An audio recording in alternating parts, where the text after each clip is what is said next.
স্বর্গের রাজ্যে আমরা সকলেই যেতে চাই, কিন্তু এই স্বর্গের রাজ্যে কে ঢুকতে পারবে? আজকে আমরা বাইবেল থেকে দেখব মথি তার 7 অধ্যায় 21 থেকে। সেখানে বলছে, যারা আমাকে প্রভু প্রভু বলে তারা প্রত্যেকেই যে স্বর্গের রাজ্যে ঢুকতে পারবে তা নয়, কিন্তু আমার স্বর্গস্থ পিতার ইচ্ছা যে পালন করে সেই ঢুকতে পারবে। অনেকেই প্রশ্ন করে থাকে যে আমি কি করলে স্বর্গে যেতে পারবো? একদম সহজ সরল এবং ইজি উত্তর প্রভু যীশু খ্রিস্ট তিনি নিজেই দিয়েছেন। তিনি বলেছেন, এবং সেটাই হচ্ছে পিতার ইচ্ছা যে পালন করবে সেই একমাত্র স্বর্গে যেতে পারবে।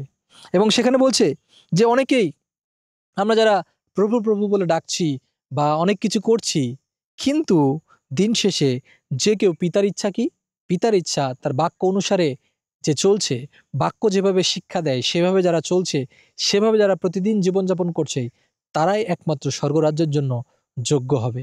তাই খুব সাবধান যে আমরা যেন লোক দেখানোর জন্য বা শুধু হে প্রভু বলেই আমাদের জীবনকে পার করেছি, কিন্তু পিতার কি ইচ্ছা, বাক্যের কি ইচ্ছা, ঈশ্বর আমাদেরকে কি করতে বলছেন তা আমরা করছি না।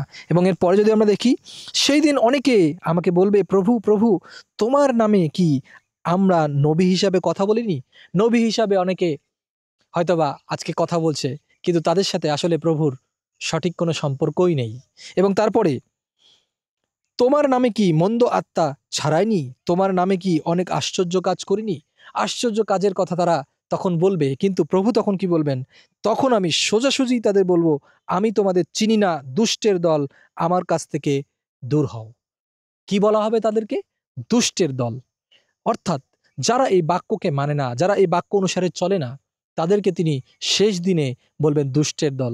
আজকে আমরা অনেক অলৌকিক কাজ করতে পারি, অনেক কিছু করতে পারি, কিন্তু পিতার ইচ্ছা কি এবং তার বাক্যের যে ইচ্ছা, বাক্যের যে নির্দেশ, তা আমরা প্রতিদিনের জীবনে পালন করছি কিনা, তা করছি কিনা, মানছি কিনা, সেটা আমাদেরকে সতর্ক থাকতে হবে এবং সেই অনুসারে কাজ করতে হবে। তাহলে আমরা আর দুষ্টের দল থাকবো না, প্রভুর দলের লোক হব। এবং সেখানে বলছে, আমার কাছ থেকে দূর হও, তিনি দূর করে দেবেন আমাদেরকে। আপনি কি চান যে প্রভু আপনাকে দূর করে দিক, নাকি কাছে টেনে নেবে?